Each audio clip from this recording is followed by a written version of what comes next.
Boa tarde a todos. Estamos mais uma vez no nosso programa na Luxos TV e vamos receber hoje o professor Enéas Matos, da USP. O professor Enéas Matos, que foi meu contemporâneo no Largo, foi presidente do Departamento Jurídico do 11 de agosto, na época que nós trabalhávamos juntos, foi uma época muito gostosa.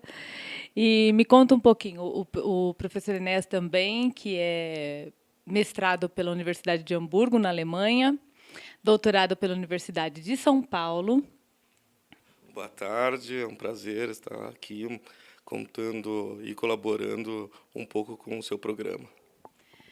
Enéas, nós vamos falar sobre um tema que permeia a nossa sociedade, que é o dano estético, principalmente as promessas estéticas que são levadas ao público. Atualmente está em voga e na moda as cirurgias estéticas, as promessas estéticas e, principalmente, o que dá certo e o que não dá. Sobre esse assunto, o Enéas vai falar um pouquinho na área jurídica, o que é certo, o que não é, o que é promessa, o que não é, se o resultado é obrigatório, quando é obrigatório e quando não é, que os nossos tribunais eles nos obrigam a ir a litígio em algumas vezes, tanto na área de defender o cliente, quanto na área de defender o paciente. Vamos falar um pouco sobre isso, Enéas. Sim, o dano estético, ele hoje é considerado como um dano autônomo do dano moral. A jurisprudência evoluiu bastante nesse sentido, porque há termos de 20 anos atrás, era considerado o dano estético como uma espécie do dano moral. Hoje, a jurisprudência já se configurou e se pacificou, inclusive no STJ, a súmula 387, permitindo a acumulação de dano moral e dano estético. São danos diferentes. O dano estético, em verdade, é um dano objetivo, é uma modificação na integridade física, é um dano permanente, é aquele ao qual não há possibilidade de reversão, seja uma cicatriz, seja uma mutilação, seja qualquer forma de transformação na integridade física. E é importante lembrar que dano estético não é tão somente aquele que é aparente. Muitas vezes pode-se perguntar, mas é uma cicatriz no abdômen e a mulher pode usar um maiô que... Ora, isso é um absurdo. A mulher tem todo o direito de vestir a roupa que ela quiser. Então, é evidente que essa cicatriz irreversível é dano estético. E hoje em dia, com esse culto à beleza, nós temos, infelizmente, muitos problemas advindos de cirurgias estéticas, né? Principalmente no sentido de próteses mamárias e procedimentos na face, e isso vem gerado muitos litígios entre médicos e pacientes. Quando o dano estético é decorrente da cicatrização e ele é tolerável, e quando o dano estético ele não é tolerável, porque existe uma diferença aqui, para que fique claro. Às vezes você passa por uma cirurgia, a sua cicatrização não é suficientemente, como eu direi, não é necessariamente correta nos termos médicos, e aí você tem umas consequências, exemplos, queloides. E aí, por conta desses queloides, você tem uma cicatrização que não fica o resultado estético desejável. Mas qual é a diferença do resultado para o dano estético e para o médico? Ou seja, a que ponto o médico é responsável por esse resultado? Então, uma pessoa vai ao consultório médico, tem quer consertar o nariz, ou quer colocar uma prótese mamária, ou quer fazer uma correção de uma cirurgia de cesárea, e vai até o médico, chega lá, ele faz uma cirurgia que, às vezes, piora o resultado. O resultado ainda é pior do que o início.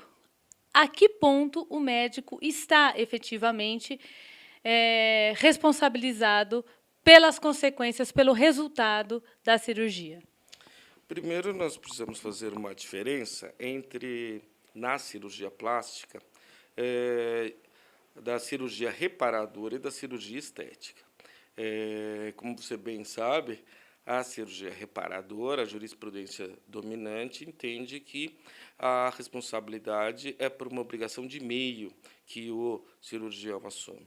Ou seja, ele deve elevar todos os esforços no sentido da melhor prática e do alcance de um eventual resultado.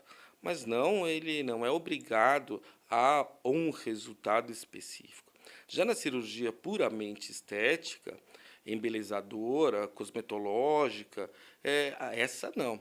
Essa a maioria da jurisprudência tem entendido que há uma obrigação de resultado. A questão da cicatriz, muitas vezes até em cirurgias estéticas, é muito importante, porque na maioria dos procedimentos há, sim, uma cicatriz. E, nesse momento, entra um fator específico da responsabilidade médica, que é o rito processual. A responsabilidade médica, ela necessariamente tem uma prova pericial. Essa prova pericial no curso do processo é realizada através de um médico perito que vai analisar se o médico atuou conforme a prática médica, a ciência médica. Se ele foi negligente, imprudente, imperito, se ele se utilizou de todos os meios corretos e se, por exemplo, aquela cicatriz é inevitável, é uma consequência normal daquele tipo de cirurgia, ou se aquela cicatriz é uma consequência de um procedimento mal realizado.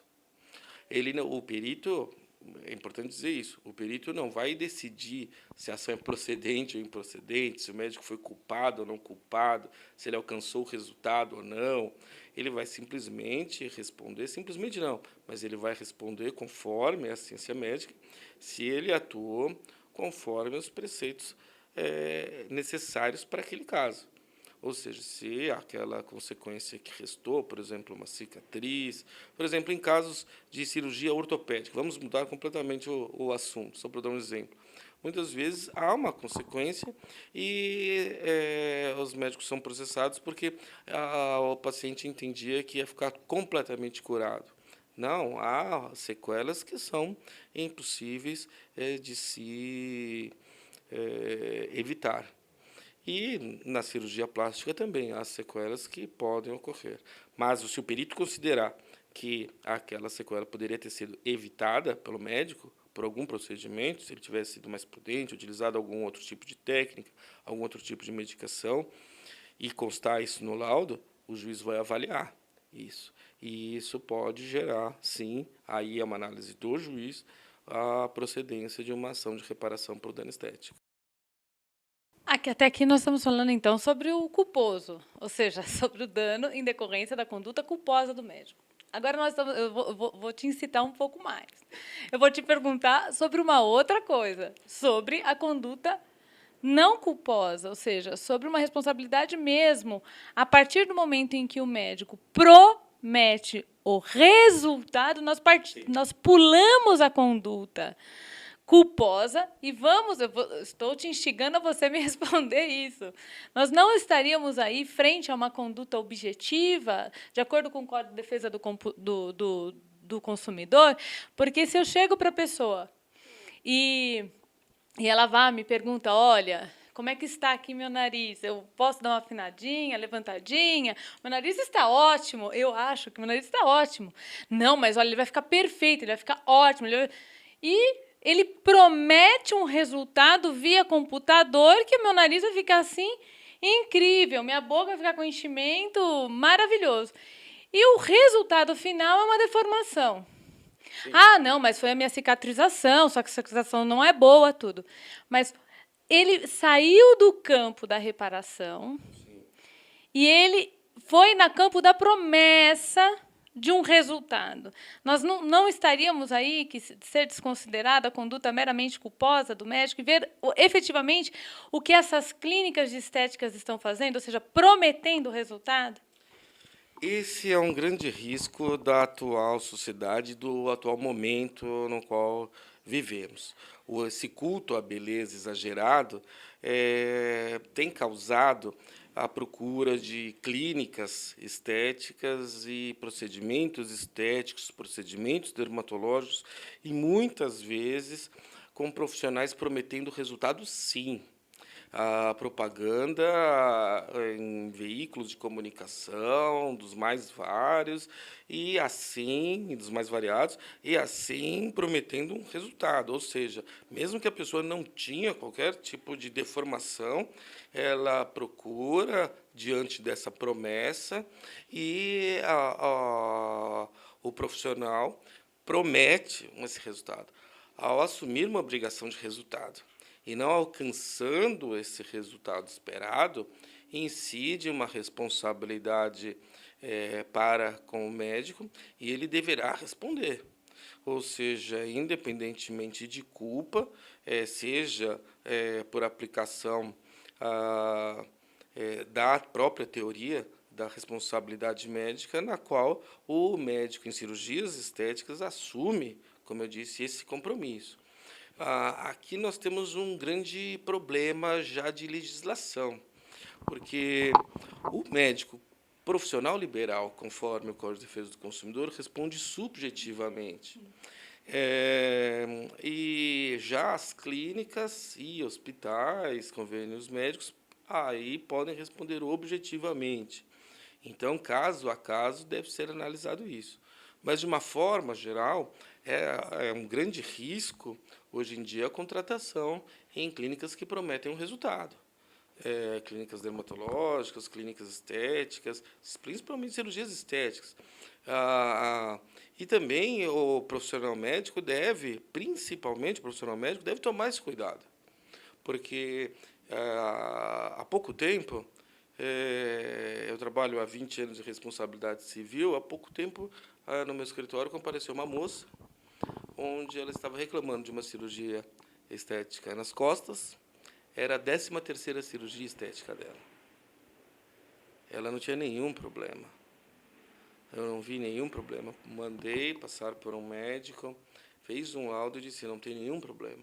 Infelizmente, muitas pessoas sofrem de distúrbios psicológicos que elas não param de fazer cirurgias estéticas em busca de uma beleza impossível. De uma beleza impossível. Então, o médico deve aí diagnosticar e tomar cuidado com essas pessoas que não têm nenhum tipo de problema, não tem, são pessoas que não precisam de procedimento qualquer. E devem aconselhar essas pessoas também. Não pode ser puramente por mercantilismo. O dano estético gera não só a questão moral, como a questão estética em si, está lá, está permanente. Calcular o montante dessa indenização, que é difícil. Os nossos tribunais, ele não existe um parâmetro pré-fixado. Na verdade, até tentam, né, fazer uma limitação, mas não existe a fixação, um tabelamento. Me conta mais ou menos como é feito essa fixação que vai de juízo a juízo. Primeiro, há um aspecto positivo. A evolução da reparação do dano moral se constituiu numa esteira muito forte, no sentido de não só questões extremamente graves estéticas, ou seja, antigamente se pensava que um dano estético deveria ser uma mutilação, a pessoa perder um braço, perder uma perna, uma cicatriz enorme, ou seja, hoje não. Hoje o dano estético se constitui na modificação na integridade física permanente. Só para dar um exemplo, muitos falavam que o homem não tinha dano estético, porque o homem pode ficar feio. Dano estético não significa estar feio ou bonito, porque isso é um conceito extremamente subjetivo. Significa estar diferente, né? Modificação da integridade física. Uma mulher que tinha uma cicatriz, mas que não é visível. Isso é um absurdo. Mais uma vez, a integridade física dela foi modificada. Então, esse passo a jurisprudência deu. Depois da Constituição de 88 e a evolução dos danos extrapatrimoniais, a jurisprudência pacificou alguns critérios para essa reparação, porque nós não temos um tabelamento no Brasil. Então, esses critérios são determinados pilares. O primeiro, a gravidade do dano, ou seja, aí voltamos ao lado da perícia médica, onde ele vai analisar se esse dano é grave, leve, médio, ele vai analisar através de critérios da medicina. E segundo, o grau de culpa do ofensor. Nesse sentido, todas as provas do processo vão ajudar o juiz a fixar isso. Ou seja, se o médico foi extremamente negligente, ou do lado do resultado, se ele prometeu um resultado e esse resultado foi um absurdo, totalmente diferente do resultado prometido. E um terceiro, que é extremamente discutível, que é a posição socioeconômica das partes. Esse critério significa que nós devemos observar as condições socioeconômicas de quem vai pagar a indenização e também de quem vai receber a indenização. Do lado de quem vai pagar a indenização é plausível, porque nós vamos ter aí, nós não podemos condenar em 1 milhão uma pessoa que não tem patrimônio de 100 mil reais, estou dando um exemplo. É evidente que essa indenização como se diz no jargão popular, ganhou, mas não vai levar. Mas, por outro lado, se tem uma condição econômica grande, pode responder por uma condenação alta. Até porque a gente tem um quarto pilar hoje muito defendido, que é o valor punitivo da indenização do dano estético, dos danos extrapatrimoniais, para que o ofensor não cause novos danos, né? Mas e a condição socioeconômica da vítima?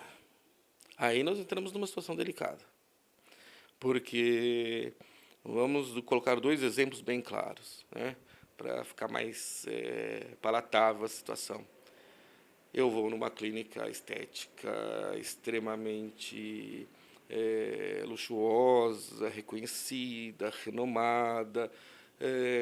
Eu sou uma pessoa que tem condições de pagar essa cirurgia, então eu pago um valor extremamente alto por essa cirurgia. Eu tenho uma condição econômica alta, eu sofro um dano conforme esse critério, então eu mereço uma indenização elevada, porque o meu padrão socioeconômico é esse. Mas se eu for agora uma pessoa que vai ser atendida pelo SUS, numa clínica pública, eu moro na periferia, eu sou uma pessoa extremamente pobre, eu não vou poder receber uma indenização muito alta, porque a jurisprudência entende que, considerando as condições socioeconômicas da parte, eu posso me enriquecer com essa indenização. Vou te dar o mesmo exemplo, Enéas. A pessoa rica vai lá nessa clínica e faz a cirurgia e dá o dano. Só que nessa mesmo dia, uma outra pessoa pobre ganha o tratamento e tem o mesmo dano. É a mesma clínica, é o mesmo local, só que é a faxineira que fez e a artista global que fez. A artista global vai ganhar 2 milhões e a faxineira 10 mil. Eu acho esse critério uma afronta aos direitos constitucionais de igualdade. E no caso do dano estético, existe uma peculiaridade, até o falecido professor titular Antônio Junqueira de Azevedo, uma das maiores autoridades, né, do que o direito civil brasileiro já teve, foi diretor da USP. Ele falava que no dano à integridade física, no dano estético, a gente tem uma dificuldade para aplicar esse critério das condições socioeconômicas, porque a integridade física é igual para todas as pessoas. Não há como dizer que um membro de uma pessoa mais rica vale mais, merece uma reparação maior do que de uma pessoa mais pobre. Talvez esse critério caiba, é discutível, eu também sou contra, mas é discutível na área de dano moral, mas de dano estético é extremamente difícil, porque, como você disse, nós temos um problema, direito fundamental, a igualdade. Segundo, nós temos um direito fundamental à integridade física. Como dizer que a integridade física de uma pessoa é diferente da outra? É impossível, é totalmente impossível, é surreal alguém admitir isso. Então, eu entendo que esse critério deveria ser afastado. E, no caso do dano estético, simplesmente gravidade do dano, grau de culpa e eventual fixação de um valor maior para a punição, principalmente nos casos de reincidência. Principalmente no caso de médicos que, por exemplo, já foram processados outras vezes e são reincidentes.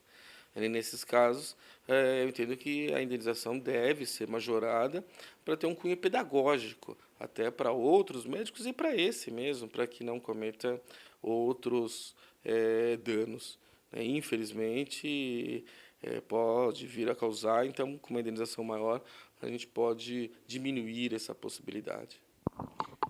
A questão do punitive damage nos outros países, principalmente nos países da common law, eles acabam sendo mais efetivos e lá também não tem essa diferenciação entre o rico e o pobre. Não. Na verdade, o dano existe e é um dano físico e, portanto, esse dano físico e estético ele tem o mesmo valor para qualquer um.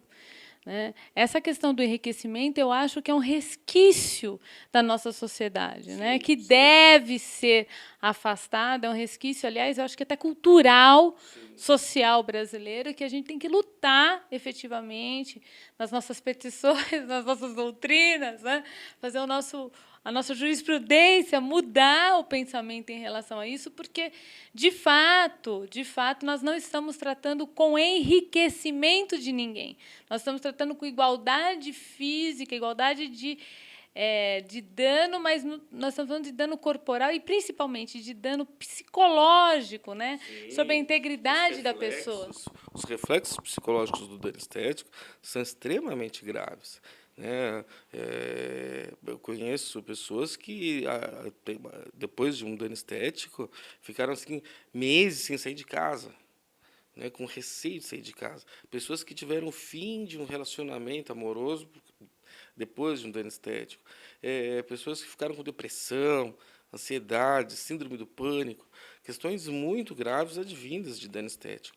Então, é certo que muitas pessoas conseguem superar, é verdade, mas muitas também têm problemas e as consequências são graves. No caso do dano estético, essa questão do enriquecimento, eu vejo um outro ponto também, concordando com você, nós estamos comparando valores extremamente, eu diria que não podem ser comparados. Nós estamos falando de integridade física, não tem valor. Eu estou trocando por algum valor em dinheiro pura e simplesmente para compensar essa pessoa. Eu não estou retribuindo essa pessoa como se a integridade física dela valesse algum valor. Então, ninguém fica rico, porque ficar rico significa o quê? Ter mais do que tinha antes. Fazendo um exemplo bem grosso modo. Eu sou atropelado, eu perco uma perna, antes eu tinha uma perna e tinha 10 mil reais na minha conta bancária. Agora eu não tenho minha perna e tenho 1 milhão de reais. Eu fiquei mais rico? Eu acho que a pessoa, na verdade, não ficou mais rica. É mais ou menos a história, agora falando de dano moral. Será que uma mãe fica mais rica com 1 milhão de reais depois que ela perde um filho? Antes ela tem um filho. Depois ela tem 1 milhão de reais e não tem um filho. Ela ficou mais rica. Não acho que essa pessoa ficou mais rica ao receber 1 milhão de reais pela morte de um filho e no caso do dano estético também. Acho que são questões que são totalmente incomparáveis. Bom, aí nós agradecemos a sua presença aqui hoje. Gostaríamos de recebê-lo em outras oportunidades, né? Só falar sobre N outros problemas de responsabilização. Foi um prazer. Agradecemos, uma boa tarde. Boa tarde, foi um prazer, Ana, e pode contar sempre comigo. Boa tarde.